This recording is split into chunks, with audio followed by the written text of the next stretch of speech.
Même sans faire d'activité, vous pouvez toujours manifester ce que vous voulez. Si vous organisez ces 4 dimensions dans une direction et les maintenez fermement dans cette direction pendant un certain temps. Maintenant, il croit que Shiva le fera pour lui et cela arrivera. Alors Shiva va-t-il venir et construire votre maison? Non. Je veux que vous compreniez que Dieu ne lèvera pas le petit doigt pour vous. Ce qui n'est pas encore arrivé sur cette planète peut arriver demain. Les êtres humains sont capables de le faire arriver demain. Tout ce que nous, en tant qu'êtres humains, avons créé sur cette planète a d'abord été créé dans nos esprits. Tout ce que vous voyez, qui est l'œuvre humaine sur cette planète, a d'abord trouvé son expression dans l'esprit, puis s'est manifesté dans le monde extérieur. Les merveilleuses choses que nous avons faites sur cette planète et les choses horribles que nous avons faites sur cette planète proviennent toutes les deux de l'esprit humain.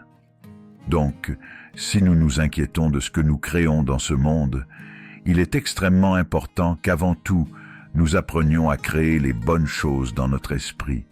Comment nous gardons nos esprits? Si nous n'avons pas le pouvoir de garder nos esprits comme nous le voulons, ce que nous créons dans le monde sera également très accidentel et désordonné. Donc, apprendre à créer notre esprit comme nous le voulons est la base de la création du monde comme nous le voulons. Il y a une merveilleuse histoire dans la tradition yogique. Un certain jour, un homme se promena. Il fit une longue promenade. Par accident, sans s'en rendre compte, il entra au paradis. Heureux hasard, n'est-ce pas? Il s'est juste promené et s'est retrouvé au paradis. Après cette longue marche, il se sentit un peu fatigué. Alors, il pensa, « Oh, je suis fatigué. J'aimerais pouvoir me reposer quelque part. » Il regarda autour de lui. Il y avait un bel arbre, en dessous duquel il y avait de l'herbe moelleuse. C'était tentant. Il alla poser sa tête là et dormit. Après quelques heures, il se réveilla bien reposé et pensa « Oh, je suis bien reposé, mais j'ai faim.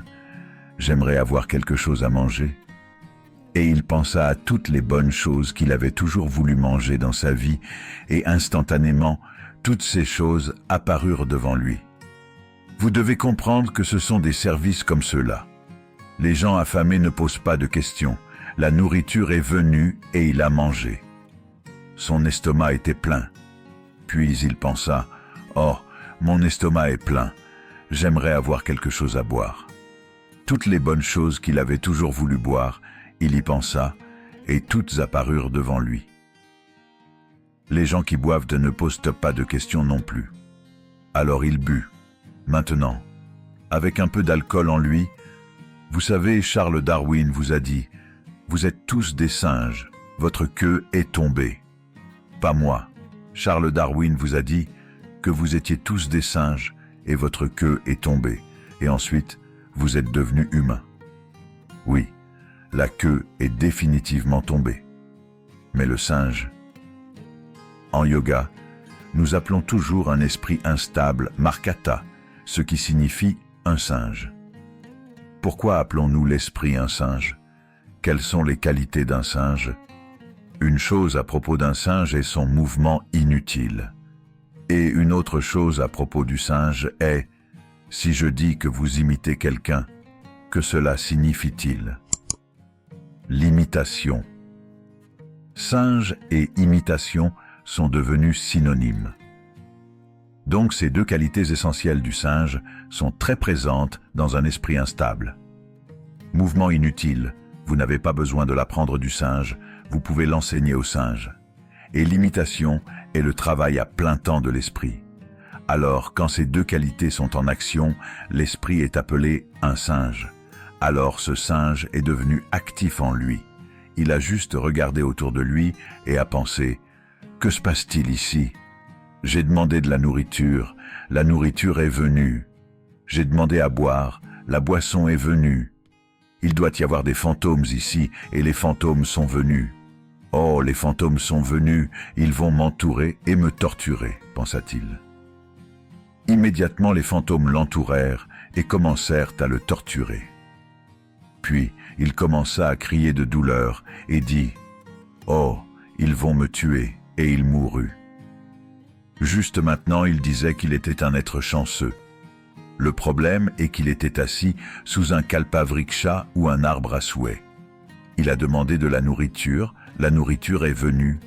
Il a demandé à boire, la boisson est venue. Il a demandé des fantômes, les fantômes sont venus. Il a demandé de la torture est venue. Il a demandé la mort est venue. Maintenant, ne partez pas à la recherche de ces kalpavrikshas dans la forêt. Vous pouvez à peine trouver un arbre de nos jours.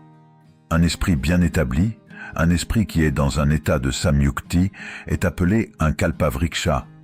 Si vous organisez votre esprit à un certain niveau d'organisation, cela organise à son tour tout le système. Votre corps, vos émotions, vos énergies, tout se trouve organisé dans cette direction.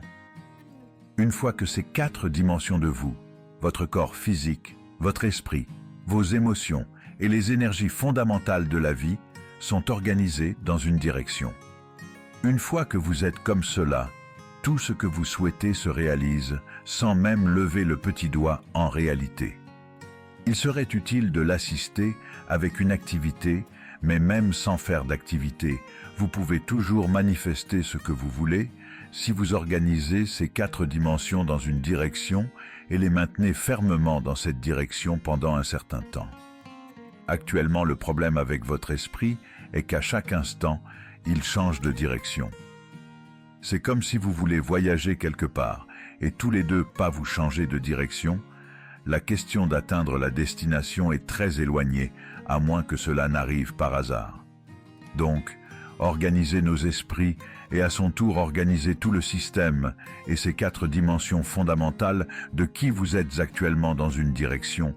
Si vous faites cela, vous êtes un kalpavruksha vous-même. Tout ce que vous souhaitez arrivera.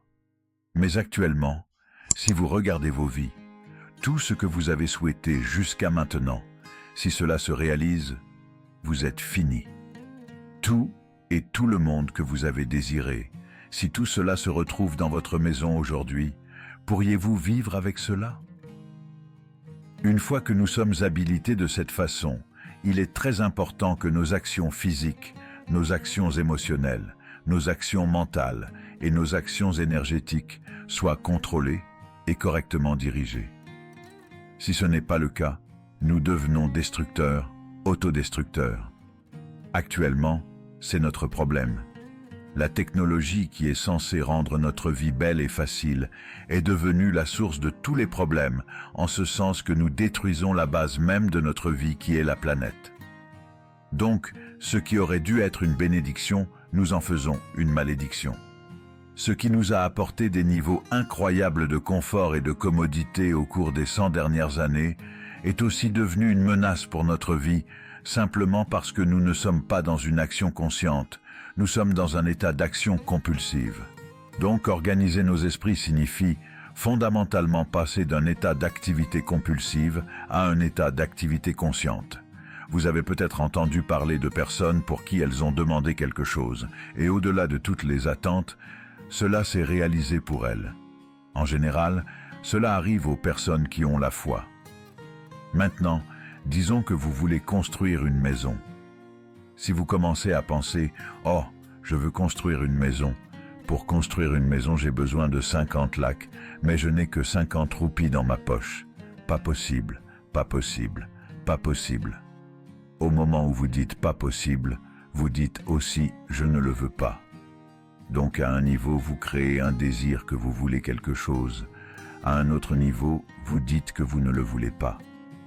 Donc dans ce conflit, cela peut ne pas arriver. Quelqu'un qui a une certaine foi en un Dieu ou dans un temple ou autre, qui est simple d'esprit. La foi ne fonctionne que pour les personnes simples d'esprit. Les personnes qui pensent trop, pour elles, cela ne fonctionne jamais. Une personne enfantine qui a une foi simple en son Dieu ou son temple ou autre, elle va au temple et dit « Shiva, je veux une maison. Je ne sais pas comment. Tu dois la faire pour moi. » Maintenant, dans son esprit, il n'y a pas de pensée négative. Est-ce que cela arrivera? Est-ce que cela n'arrivera pas? Est-ce possible? Est-ce impossible? Ces choses sont complètement enlevées par ce simple acte de foi. Maintenant, il croit que Shiva le fera pour lui, et cela arrivera. Alors Shiva va-t-il venir et construire votre maison? Non. Je veux que vous compreniez que Dieu ne lèvera pas le petit doigt pour vous. Ce que vous appelez Dieu est la source de la création. En tant que créateur, il a fait un travail phénoménal. Il n'y a aucun doute là-dessus. Pourriez-vous penser à une meilleure création que celle-ci? Est-il dans l'imagination de quiconque de penser à quelque chose de mieux que ce qui existe actuellement? Donc, en tant que créateur, il a fait son travail merveilleusement bien. Mais si vous voulez que la vie se passe comme vous le souhaitez, parce qu'actuellement le cœur même de votre bonheur et de votre bien-être est ceci, si jamais vous êtes malheureux, la seule et unique raison pour laquelle vous êtes malheureux est que la vie ne se passe pas comme vous pensez qu'elle devrait se passer. C'est tout. Donc si la vie ne se passe pas comme vous pensez qu'elle devrait se passer, vous êtes malheureux. Si la vie se passe comme vous pensez qu'elle devrait se passer, vous êtes heureux. C'est aussi simple que cela. Donc si la vie doit se passer comme vous pensez qu'elle devrait se passer, tout d'abord, comment vous pensez? Avec quelle quantité de concentration vous pensez? Combien de stabilité il y a dans votre pensée? Et combien de résonance il y a dans le processus de pensée déterminera si votre pensée deviendra une réalité, ou est-ce juste une pensée vide? Ou comment vous ne créez pas d'obstacle pour votre pensée en créant un processus de pensée négative? Ce possible est quelque chose de possible, ou d'impossible est en train de détruire l'humanité. Ce qui est possible et impossible n'est pas votre affaire. C'est l'affaire de la nature. Votre affaire est juste de vous efforcer pour ce que vous voulez. Actuellement, vous êtes assis ici. Si je vous pose deux questions simples, je veux que vous regardiez cela et y répondiez. Actuellement, d'où vous êtes assis, pouvez-vous simplement vous envoler? Vous dites non. Actuellement, d'où vous êtes assis, pouvez-vous vous lever et marcher? Vous dites oui. Quelle est la base de cela? Pourquoi dites-vous non à voler et oui à marcher? Parce que l'expérience passée de la vie, de nombreuses fois vous vous êtes levé et avez marché, jamais vous ne vous êtes envolé. Ou en d'autres termes, vous utilisez l'expérience passée de la vie comme base pour décider si quelque chose est possible ou impossible. Ou en d'autres termes, vous avez décidé que ce qui ne s'est pas encore produit ne peut pas se produire dans votre vie à l'avenir. C'est une disgrâce pour l'humanité et l'esprit humain. Ce qui ne s'est pas encore produit sur cette planète peut arriver demain. Les êtres humains sont capables de le faire arriver demain. Donc, ce qui est possible et ce qui n'est pas possible n'est pas votre affaire. C'est l'affaire de la nature. La nature décidera de cela. Vous devez juste voir ce que vous voulez vraiment et vous efforcer de l'obtenir. Et si votre pensée est créée d'une manière puissante, sans aucune négativité, sans aucune pensée négative, diminuant l'intensité du processus de pensée, la première et principale chose est que vous devez être clair sur ce que vous voulez vraiment. Si vous ne savez pas ce que vous voulez, la question de le créer ne se pose pas. Si vous regardez ce que vous voulez vraiment, ce que chaque être humain veut, c'est vivre joyeusement. Il veut vivre paisiblement. En termes de relation, il veut qu'elle soit aimante et affectueuse. Ou en d'autres termes, tout ce que cherche un être humain est la plaisance en lui-même, la plaisance autour de lui. Cette plaisance, si elle se produit dans notre corps, nous appelons cela la santé et le plaisir. Si cela se produit dans notre esprit, nous appelons cela la paix et la joie. Si cela se produit dans nos émotions, nous appelons cela l'amour et la compassion. Si cela se produit dans notre énergie, nous appelons cela la béatitude et l'extase. C'est tout ce que cherche un être humain. Qu'il aille à son bureau pour travailler, qu'il veuille gagner de l'argent, construire une carrière, fonder une famille, s'asseoir dans un bar, s'asseoir dans un temple, il cherche toujours la même chose, la plaisance en lui-même, la plaisance autour de lui. Si c'est ce que nous voulons créer, je pense qu'il est temps de l'aborder directement et de nous engager à le créer. Donc, vous voulez vous créer comme un être humain paisible, joyeux, aimant, un être humain plaisant à tous les niveaux. Et voulez-vous aussi un monde comme celui-ci? Un monde paisible, un monde aimant, un monde joyeux? Non, non. Je veux de la verdure. Je veux de la nourriture. Quand nous disons un monde joyeux, cela signifie que tout ce que vous voulez, c'est réalisé. Donc, c'est tout ce que vous cherchez. Donc, tout ce que vous devez faire est de vous engager à le créer, à créer un monde paisible, joyeux et aimant, à la fois pour vous-même et pour tous ceux qui vous entourent. Chaque jour au matin, si vous commencez votre journée avec cette simple pensée dans votre esprit, qu'aujourd'hui, où que j'aille, je créerai un monde paisible, aimant et joyeux. Si vous tombez 100 fois dans la journée, qu'est-ce que cela importe? Pour un homme engagé, il n'y a pas de tel échec. Si vous tombez 100 fois, ce sont 100 leçons à apprendre. Si vous vous engagez ainsi à créer ce que vous voulez vraiment, votre esprit s'organise. Une fois que votre esprit s'organise, la façon dont vous pensez et la façon dont vous ressentez, vos émotions s'organisent. Une fois que vos pensées et vos émotions sont organisées, vos énergies s'organisent dans la même direction. Une fois que vos pensées, vos émotions et vos énergies sont organisées, votre corps même s'organise. Une fois que ces quatre sont organisés dans une direction, votre capacité à créer et à manifester ce que vous voulez est phénoménale. Vous êtes le créateur à bien des égards. Ce qui est la source de la création fonctionne en vous chaque instant de votre vie. C'est juste que, avez-vous accès à cette dimension ou pas? Organiser les 4 éléments de base de votre vie vous donnera cet accès. Il existe des outils et des technologies pour le faire.